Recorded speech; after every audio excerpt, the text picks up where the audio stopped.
It's no secret that prehistoric Earth is a trove of mystery and wonder. It seems like the further we go back, the crazier things get, and the world looks less and less like the one we occupy today. And because of this, the past has become an interesting time to imagine, especially thinking about what time traveling to back then would be like. Yet, if there really was a magical button that could permanently send you back in time, I am sure you'd be hard-pressed to, well, press it. Or at least I would. As it doesn't take a genius to figure out that prehistoric Earth was exceptionally brutal and home to many tough sons of a gun. Dinosaurs, saber-tooths, woolly mammoths, mosasaurs, etc., etc. You get the picture. Their sizes, feats, and durability are all legendary. But sometimes it takes a real unique fossil to remind us of just how metal they truly were. And I would say the most famous examples of this are perhaps those that showcase two animals stuck in eternal battle, like the infamous fighting dinosaurs. Intense, no doubt. But what I think actually demonstrates the true grit of prehistoric animals best are the specimens who bear gruesome wounds, scars, disease, etc., and yet somehow still manage to carry on, in some cases making full recoveries, and making me darn ashamed of how I react to blood tests. And because prehistoric animals were so bonkers, there's actually a long list of examples to choose from. But a pretty good place to start is with an animal that got its face literally snatched. Like, they're not snatched, their face got snatched, and yet somehow lived to tell the tale. And what was this? A prognathodon. Now, you might not have heard of this animal before, but it belonged to the iconic mosasaurs, and was actually one of the largest members to have appeared, with the longest specimens in record reaching about 12 meters or 39 feet from snout to tail, while being heavier than certain whales. So, obviously a chunkster, and even among mosasaurs, it was known for having strangely massive jaws that were backed by absurdly powerful muscles and thick conical pocket knife-sized teeth, which had a mix of serrations and smooth surfaces. And so, it's no shocker that this was a top predator, who found immense success in North America, Africa, Europe, and Australia throughout the late Cretaceous. And based on its teeth, the areas it lived, and direct predatory evidence, it is believed to have been a hunter of virtually everything, with one specimen alone showing gut contents consisting of fish, cephalopods, and turtles. So when you combine this range with the aggressive nature of mosasaurs in general, what you get is the realization that others of their kind were fair game from time to time, meaning cannibals.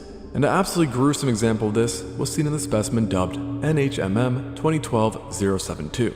Discovered in the Netherlands, this prehistoric trooper had a pretty obvious wound, and that was that its face was essentially missing.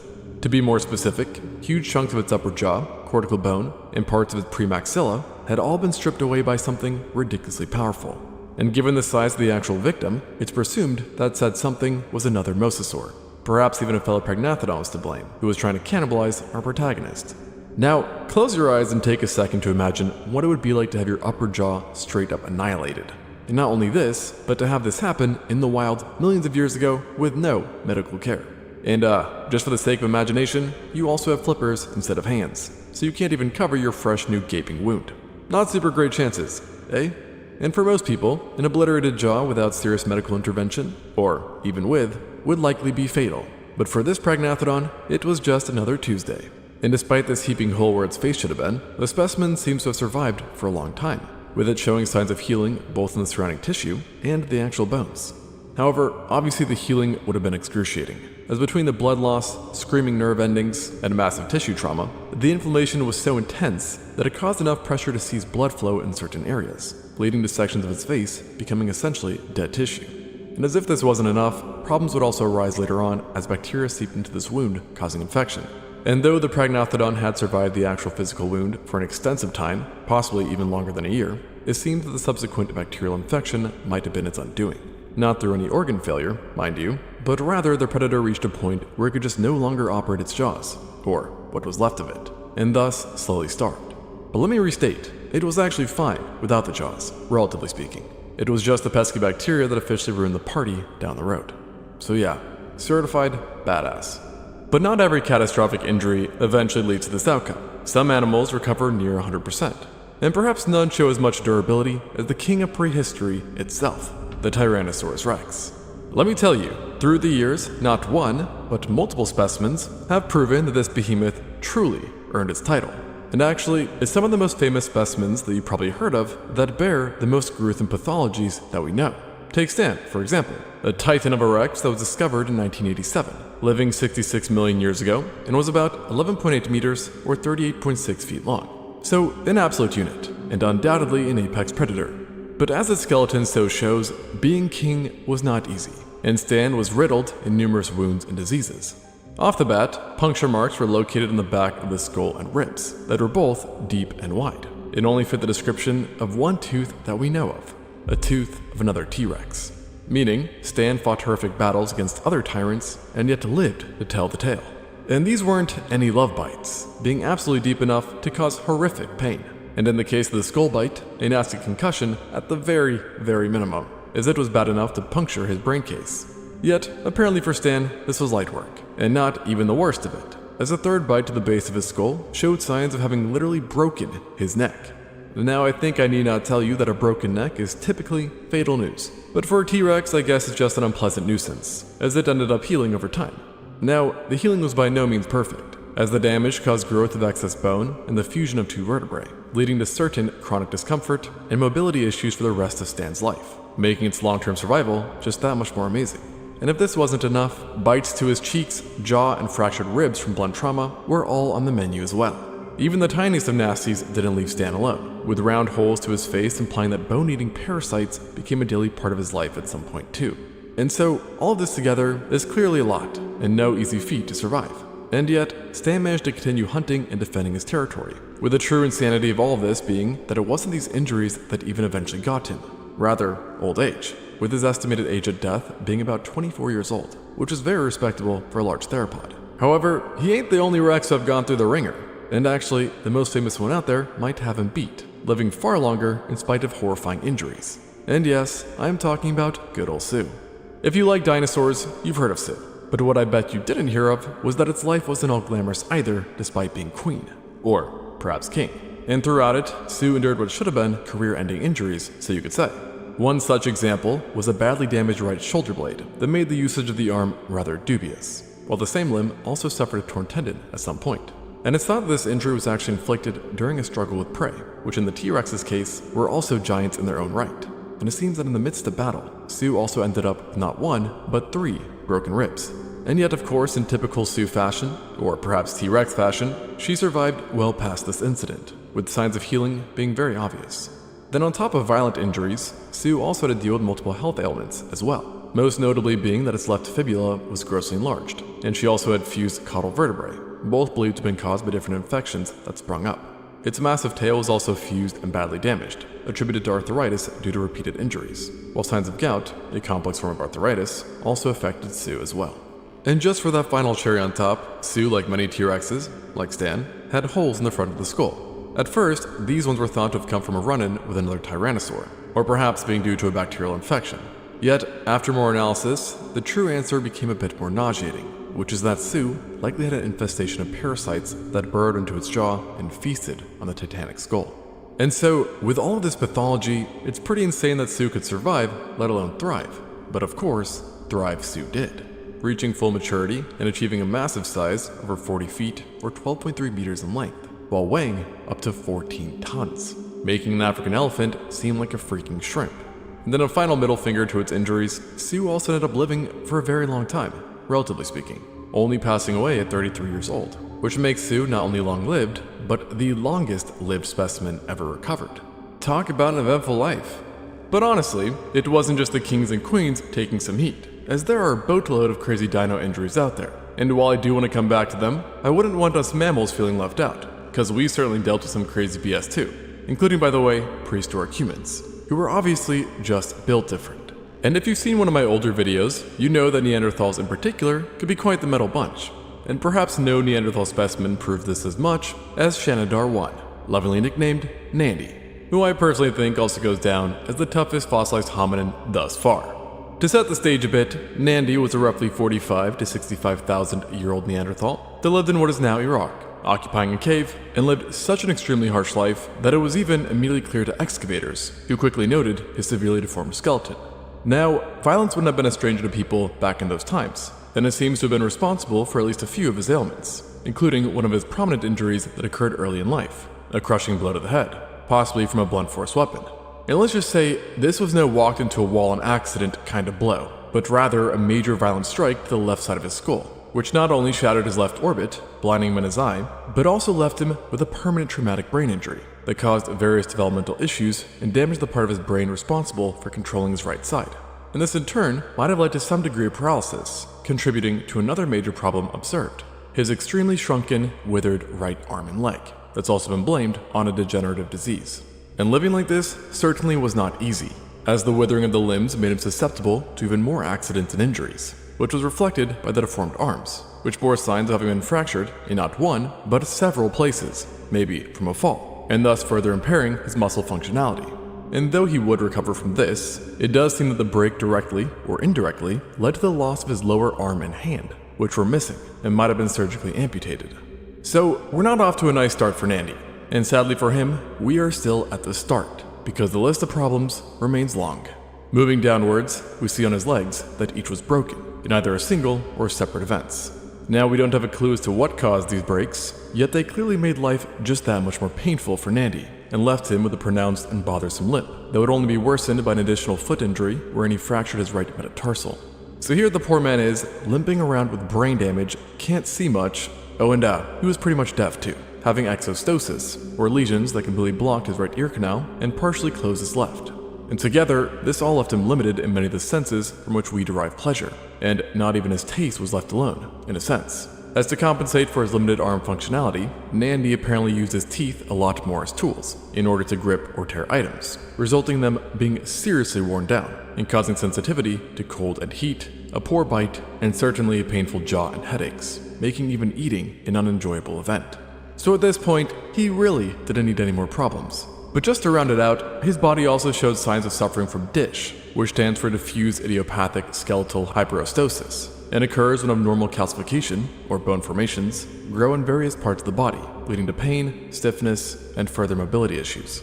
So all in all, it doesn't take a genius to figure out that Nandy should have died very early on. And yet, he didn't, despite the pedigree of his problems, which says two things. One, someone owed this guy at least 100 drinks, and two, that he had some help, as there is no way that a Neanderthal, or let alone Homo sapien, could have survived alone with such injuries. Injuries that made his day-to-day life excruciating and would have prevented him from even completing simple tasks. And we do know that he actually didn't live alone, with the cave in which he was found containing at least 10 other individuals that presumably helped to care for him. And what this also shows, at least you could argue, is that his survival demonstrates a degree of empathy and love, because as one paleontologist put it, Nandy would not have been able to offer anything meaningful to the others, and thus was kept alive because they cared for who he was. And that Neanderthal healthcare sure turned out to be quite effective, as Nandy defied the odds and lived until approximately 45 years old, making him an elder for the time, and in fact the oldest specimen from the cave, which is truly impressive. And really, prehistoric humans in general are kind of known for being tough cookies. I mean, even large massacre sites show this, as deceased individuals typically had signs of surviving previous attacks, often shrugging off spear stabs, blows to the head with blunted weapons, and severe lacerations, which in some cases even took their limbs clean off. What's really interesting to me about the whole Nandy situation is that researchers basically said, well, this proves cooperation because bro had no chance alone. And actually, the same logic has also been applied to another animal, in which socialness has often been a topic of debate, the Smilodon. Yup, just like the king of the Cretaceous, the king of the Ice Age could also have it rough, and no place shows this better than the La Brea tar pits, a predator trap which to date has yielded over 8,000 cases of paleopathology. Amongst them you'll see bacterial infections, broken teeth from biting too hard, fractured bones, etc. But there is one specimen amongst the bunch that really sticks out, and is often considered the most striking example of this from the La Brea tar pits, LAC-MHC 131. This is actually Smilodon fatalis pelvis, discovered in the 1930s, that can be nicely summed up as mishappened, with the right hip clearly being malformed in shape and heavily destroyed, while the left side remained fairly normal, giving us a good contrast of just how banged up this pelvic bone really was. At first, it was believed that a traumatic injury had crippled the Smilodon in question, but after recent scans of the bone, the cause was revised to a devastating birth defect, where upon infancy, the pelvis started to remodel, and not in a good way, with the socket and ball joint being heavily impacted as well. And as one study described it, the joints were essentially obliterated. Overall, this was not good news for Diego. Albeit, it may not sound super fatal, seeing that in people today a broken pelvis, or a deformed one, is not necessarily life-threatening to an otherwise healthy individual. But the key difference here is that Smilodons just didn't have access to modern healthcare, obviously, and their prey was pretty much exclusively giant megafaunal beasts like literal mammoths, Thus, a severely dysfunctional pelvis would be a literal death sentence, with it hampering the means of it grappling with large prey or chasing them down. On top of this, the inflicted Smilodon would have needed to sort out on how to defend territory and compete with other predators as well, both rather unlikely stories with barely functioning legs. And yet, despite these hurdles, this specimen clearly ended up living into adulthood, something deemed impossible for it to do if the Smilodon truly was a lone predator. And thus, some have referenced the specimen as strong evidence of gregarious behavior in saber-toothed cats, with the proposed idea being that its familial unit would share its meal and take care of defending territory. As like Nandy, this specimen would not be able to participate in many activities, even if it could somehow get over the functionality problems, as the banged-up pelvis also likely resulted in chronic debilitating pain. So yes, we mammals have suffered our fair share. But I do want to bounce back to dinosaurs again, because I can't lie, they've got some even crazier stories. Remember the prognathodon from earlier who got his face snatched? Well, there's a dinosaur that got his or her head snatched, and yet lived to tell the tale. This story begins 67 million years ago in the Hell Creek region, and evolved an adult Edmontosaurus annectens, a species of hadrosaur, who are often slept on, but definitely shouldn't be, because the adults were massive giants, with individuals routinely rivaling the sizes of elephants. And they were certainly a hardy lot, demonstrated by our specimen in question, who came in the form of a skull, or should I say, part of a skull, as overall a huge chunk of it was just gone. To be precise, a section of its right brain case had violently been removed, with large drag marks around the wound, implying that a powerful bone-crushing bite was to blame. And the affected area wasn't just wide, but deep as well, exposing parts of the soft tissue underneath. So I guess you could say, you really could have dove into the mind of this dinosaur. Jokes aside, catastrophic injury is putting it lightly, and it was probably even worse than simple bone removal, as along with the skull they found a patch of essentially fossilized skin and meat that came, by the way, from above the victim's right eye, and was seemingly stripped clean off, with the eye possibly being removed as well. And so another way to think about this is that this guy got hit so hard by something that its bone left its body and then took a bunch of meat and skin with it. Yeah, a little bit nasty. And this all begs the question of what could really do something so devastating to an elephant-sized behemoth in Hell Creek in the first place. And there's really only one answer. A Tyrannosaurus straight up bit its face. Now, getting headshot by a T-Rex surely is not fun, and usually fatal, yet somehow it wasn't in this case, as the Edmontosaurus showed clear signs of bone growth and healing, indicating it was an actual case of failed predation in the late Cretaceous, despite again the fact that its head was, nearly ripped off. So yeah, unsurprisingly this specimen probably takes the cake for dinosaurs when it comes to surviving singular injuries. Yet, I can't talk about pathology in dinos without mentioning the walking triage unit, Big Al. I sincerely hope you've heard this name before, but in case you haven't, it is just about the most well-known Allosaurus out there. And while its fame has come from Al being 95% complete, he or she is also fairly well known for being extremely banged up. And it almost seems like Mother Nature had a Jurassic hit out on Al, as through its life the Allosaurus endured a whopping 19 different major injuries that covered large parts of the body. This included multiple rib fractures and breaks, a ripped right hand, a punctured hole to its shoulder, numerous infections, including in the jaw by the way, fused vertebrae from traumatic collisions, a broken tail, and a damaged gastralia, which are bones that support the abdomen. So, lots of tummy aches for Al. It's believed that many of these ailments came from falls or scraps of prey, and possibly competition, and shows us just how much of an active life Allosaurus has had, plus how hardcore they could be, as none of the injuries I mentioned actually killed him. But that said, one finally did, the 19th, which came in the form of a badly broken left foot that likely happened again during another hunting accident. Now, the broken bones themselves would have limited Al, but the true problems kicked in when the wound became severely infected to the point the bone essentially started to rot, making walking exceedingly hard if possible at all. And Big Al presumably eventually starved from this because it was unable to hunt.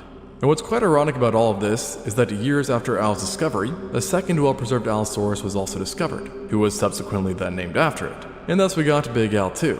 And it coincidentally turns out that it too, pun intended, was riddled in injuries, as showcased by this diagram. Similar to Al numero uno, it's thought that this specimen earned its scars in battle via scraps of prey and foe alike, with some damage to its face even being attributed to facial biting from fellow Allosauruses. The big difference with it, though, is that unlike the original, Mr. 2 suffered a major foot injury as well, yet survived that ordeal and reached full maturity, as opposed to Al 1, who died as a sub-adult.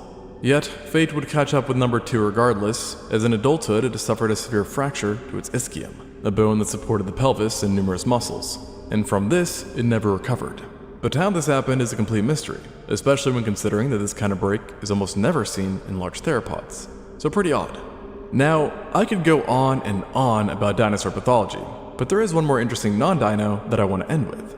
As stated with the first big owl, its death apparently came from a single foot injury. And no doubt if you found yourself limited to just one leg, you'd be in for some trouble. And if both legs were out of order, well, good luck. But then let's say, just for laughs and giggles, your arms were incapacitated too. Which in this case, there really ain't much you can do. Well, I guess that only applies if you're human, that is. Apparently. Since in 1948, paleontologists stumbled upon a specimen that defied those odds. A one-of-a-kind Smilasuchus. When first discovered, it wasn't its pathologies that gripped the attention of the team, but the size and preservation of the animal in question, which was a giant Triassic-dated phytosaur that could even rival the megacrocs seen in the Jurassic and Cretaceous, with adults measuring up to 12 meters or 39 feet long. And being a phytosaur of this size meant that this specimen would have been one robust, mean killing machine. And big if, it hadn't been for some pretty limiting injuries. Across its titanic body, the team found not one, but 8 bones in bad shape that were covered in extensive exostoses, which, if you recall, are bony growths that can occur after direct trauma, highlighting that this phytosaur endured some breaks and fractures, which then became infected. But that's not too crazy compared to the other examples just yet. But what was highly odd, and unfortunate for the phytosaur, was that all 8 of the afflicted bones were concentrated to the limbs, and literally all 4 of them, with not a single one being spared, with its left humerus, right ulna, and then both of its femora and fibula bearing damage, plus at least 2 metapodials. Now, it will be almost impossible to ever say just how exactly this phytosaur ended up with such varying pathologies, but interspecific competition has loosely been cited before, and we do see that in some modern reptiles, limb biting is not unheard of. However, with this said, you would expect something this big biting another one's limb to result in amputations, not just broken bones. But because phytosaurs were much more extensively armored than even modern crocodiles, it is possible that blunt damage from bites was an actual possibility. And one aspect that clearly supports this is that it would have been virtually impossible for this specimen to have received all of its injuries in just one event, with the spread nature just being too coincidental. Therefore, we can just say that it simply suffered from exceptionally bad odds, and these poor odds were only exacerbated by the time the phytosaur lived in, the late Triassic, a brutal era with arid conditions, significant droughts in the area it resided, and numerous competing predators.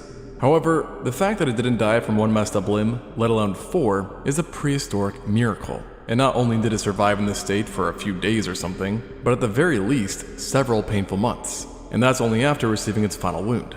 In other words, it could have been living with 2 or even 3 injured limbs for years prior, likely benefiting in some sense from its semi-aquatic lifestyle. And the team also reckoned it benefited from the lower metabolic rates seen in phytosaurs, which allowed it to live far longer than you'd expect a mammal to if they were not able to easily get food. Yet, advantages aside, this individual was still an absolute unit to keep chugging along with all the injuries that racked up. And in fact, it's commonly touted as being the most pathological specimen from the entire Triassic period, an achievement which I can't say I'm particularly jealous of, and proving just once more how absurdly resilient prehistoric animals were. Thanks for watching, and until next time, on Extinct Zoo.